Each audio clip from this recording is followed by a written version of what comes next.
И обратно след рекламите по нова телевизия, сделка или не, уважаеми дами и господа, играем играта на Валя, която преди рекламите реши да се доверява само и единствено на интуицията си. Твърди, че няма стратегия или поне не казва да има стратегия и ще изчакаме финала, за да разберем.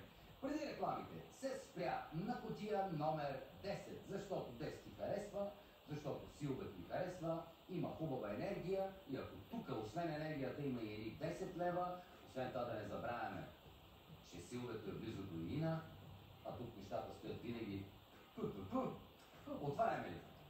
Отваряме, да. Ние сме я разопаковали, сега остава само да отворим. Айде ни 10 лева, да видим. 100 000 лева. Наистина ли? С тази енергия хубава. Не може да повярва.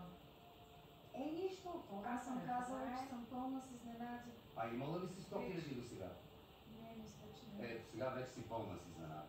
Наистина. Внимавайте с Трябва Силвет. много да се внимава с мене. Нима сега се разбра. Не винаги е така. Няма нищо. Оф, и това е... Късмет, това е Това е късмет. точно преди да се обади банкера. Вале. А така хубаво стартирахме. И сега, нищо не е изгубено.